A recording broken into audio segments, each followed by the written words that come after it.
you, Mr. James Manluhan. And now I would like to invite Ms. Sebnem of Trade Flow Dubai Commodities Center to give her speech. Thank you.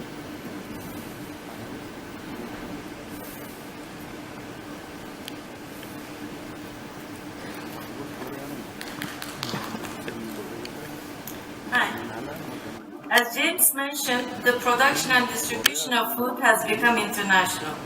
There are many emerging issues that were not known at the early time of Muslim scholars.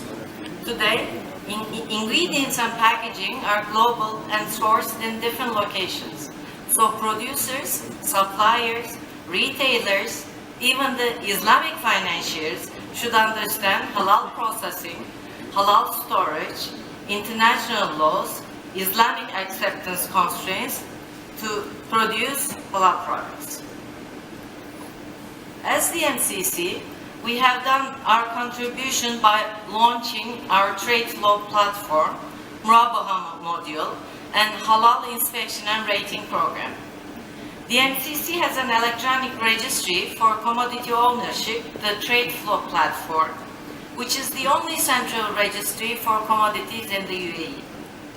This platform allows Islamic financial products like Murabaha to use real and Sharia compliant commodities in their interbank, corporate or retail lending.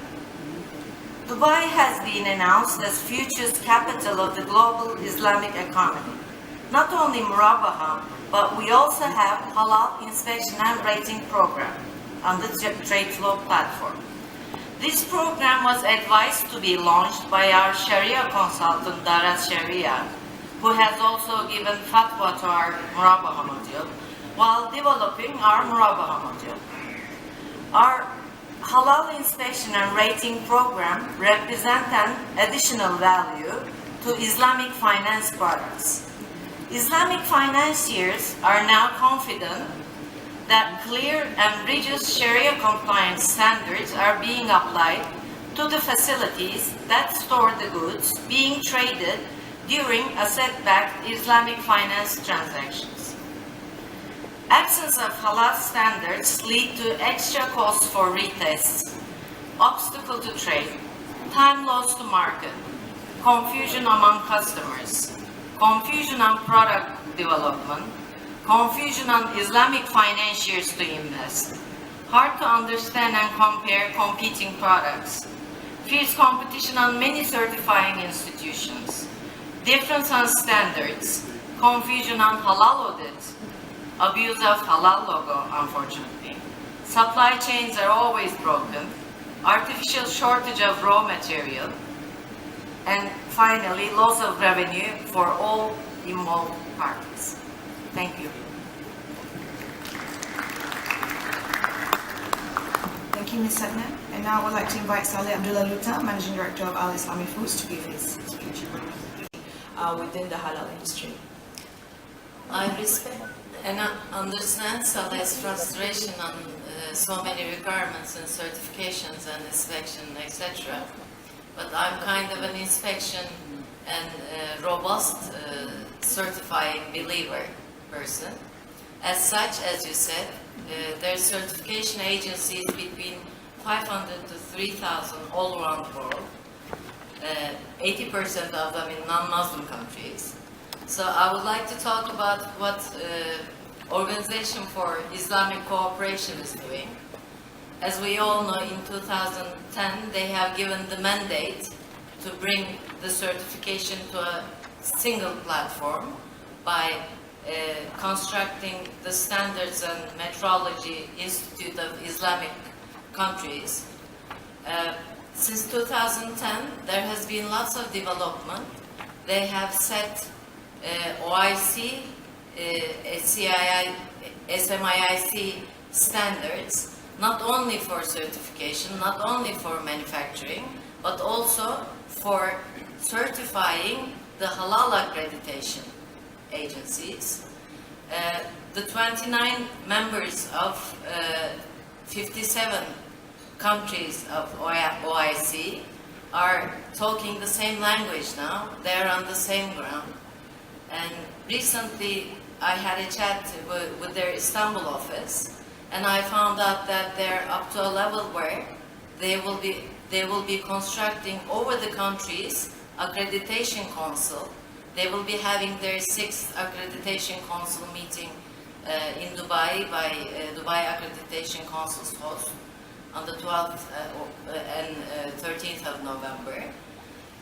Going forward in 6 months, they are hoping to construct the International Accreditation Council recognized by all of the member countries, and another 6 months following to that, they are hoping to construct the OIC, SMIIC halal logo, but this won't be a unique logo because when it will be used along with the accreditation agency that is being given to. So I'm very hopeful that certification and accreditation can be brought on the same ground, and I'm expecting, inshallah, in 1 year, all of the Muslim countries will be speaking of the same halal logo and same halal standards. Okay, thank you for your input on that, and it seems that that is a different vision of how this industry will develop, because it is developing as we speak. There's not much global infrastructure readily available, and there is an initiative by the OIC through SMIC from Turkey, which plans to actually have some kind of scheme for global global members through the OIC countries and having some kind of global standards. And before we move on to what's happening in Korea and Spain, I would like to go back to Mr. Saleh to find out your views about that. Halal standard, thank you. You're referring the question to which speaker? I think you just go to the panel. Anyone can help to answer.